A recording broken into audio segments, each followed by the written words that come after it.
call. This call is from Pat Parsons.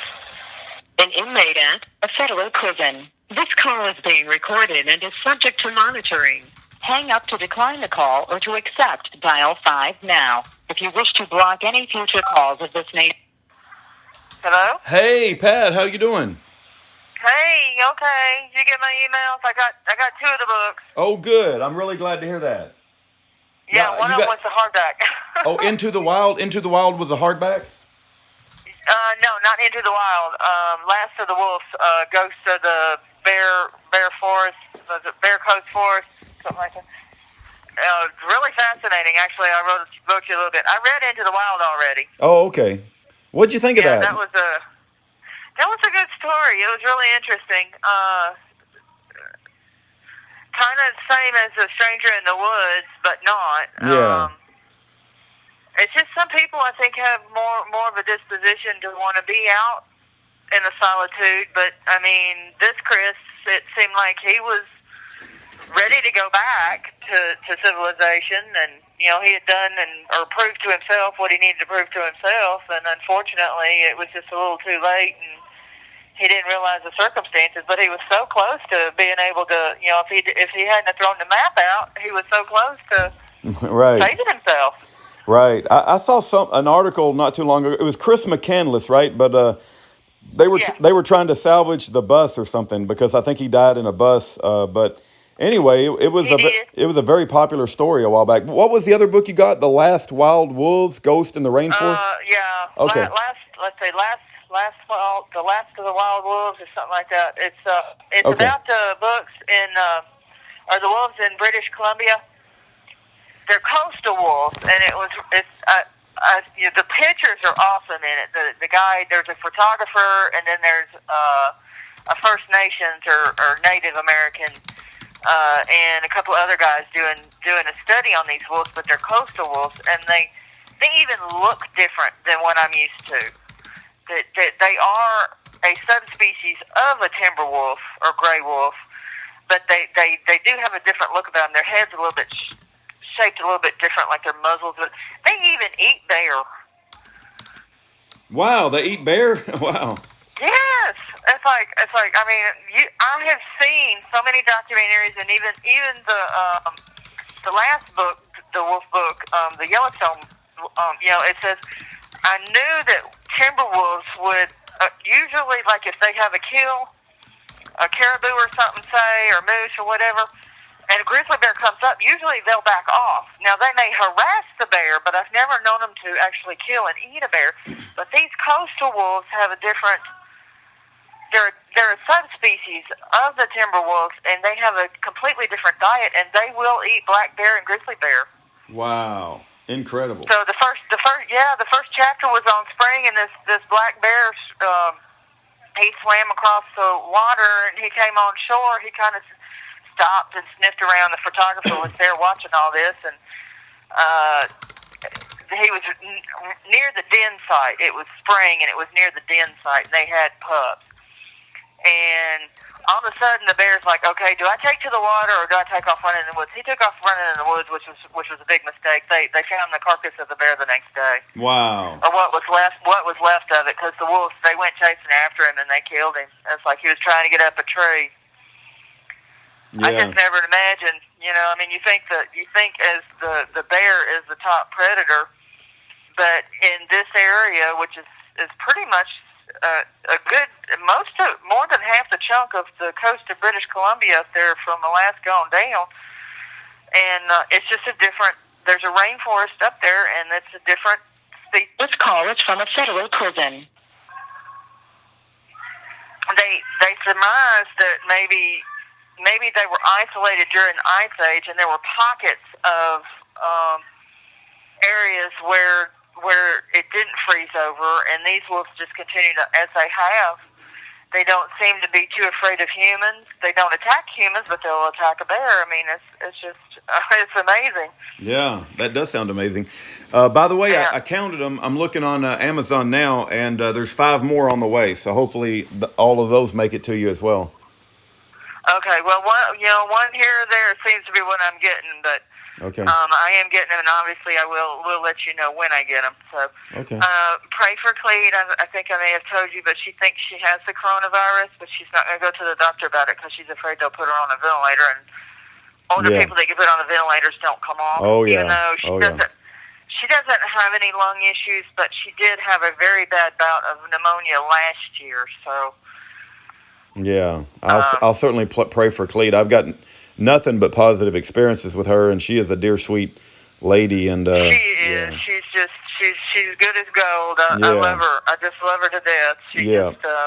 She's very, very sweet. I called her yesterday, and you can tell she's a type person. Her whole life that I've known her, she's always run a low fever, or her temperature's always low.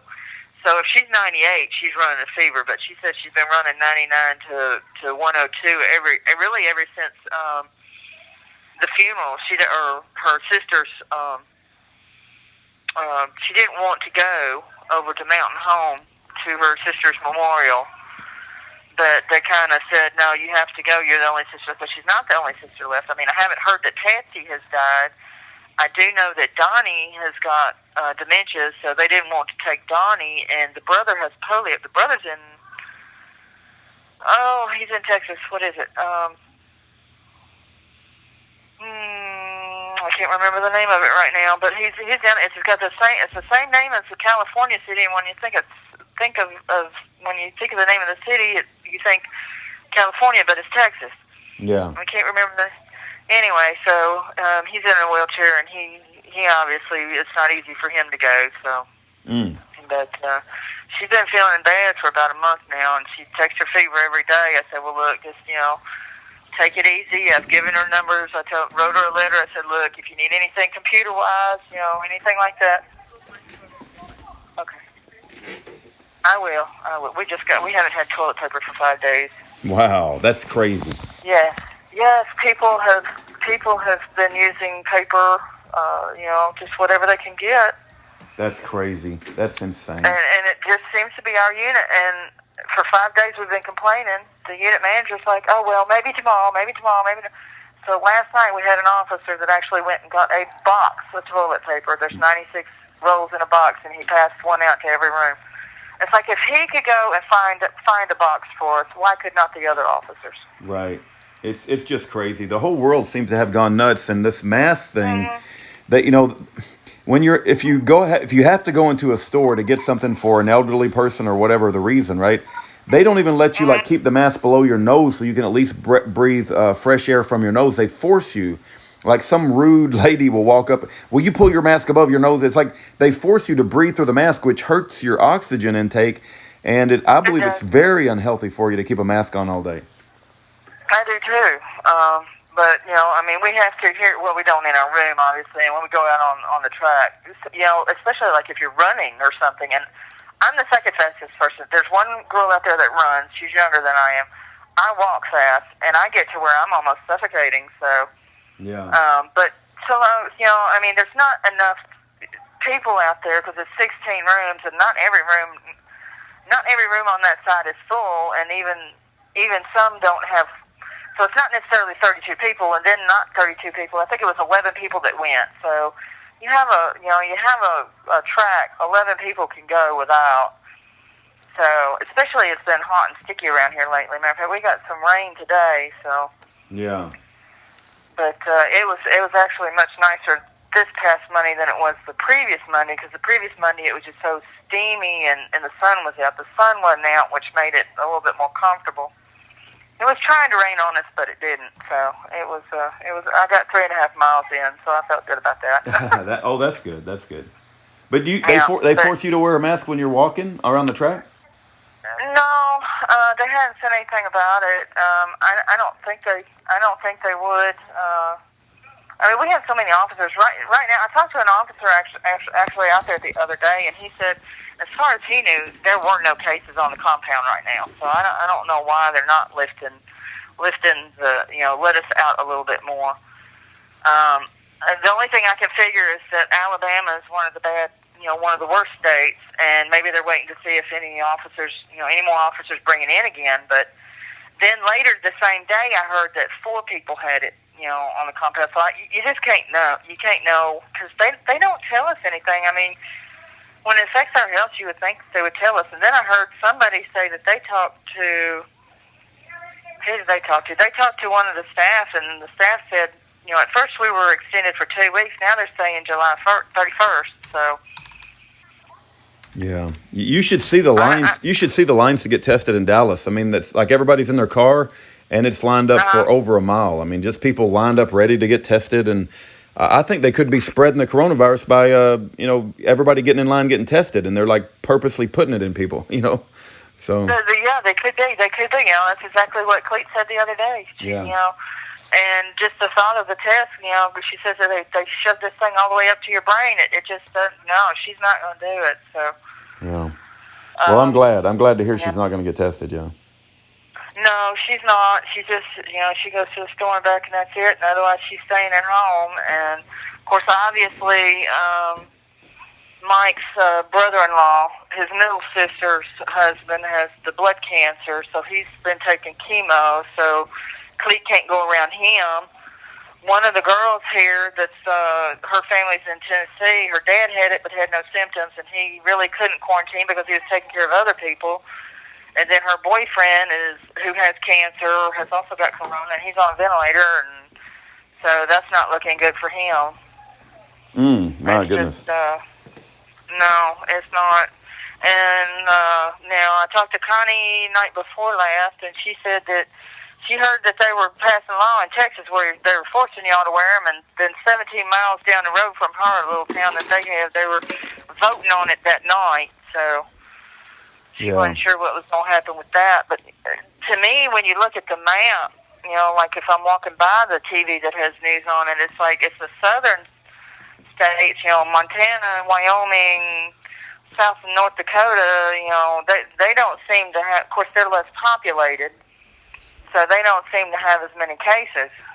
Yeah, well, the whole thing is way overblown, and I truly believe the numbers are being way overblown. And this governor that we have, they could have approached this thing a whole lot more different and just said, if people want to self-isolate, if people want to wear a mask, they should have encouraged people to boost their immune system by eating oregano or whatever healthy foods, natural foods. But to force all this crazy behavior is almost like compliance, and they don't have the authority to control our lives to this degree, and it really is a evil thing in my opinion.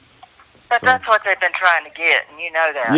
Yeah, you're right. I mean, martial law and total control, that's what they've been trying to get. And it's just one way to do it. So. Right, exactly. I'm sure if Mike could talk to you, he would tell you that. So. Yeah, they won't let him even talk to me anymore, so we pray for both of you. Cleet heard about that. I wrote her a letter and explained it to her. So but I told her, I said, don't worry. This call is from a federal prison. Any questions about computer or whatever, because she did get a letter from him, so at least she can still get mail from him. Oh, good. Although she can't seem to get mail into him. It's like they're trying to just completely isolate him from getting anything, even from his own mother. I mean, that's crazy. But well, they shouldn't isolate him from me. I think it's cruel and unusual punishment to have a married couple that can't even speak to one another. And they have singled him out. I know the story, and people.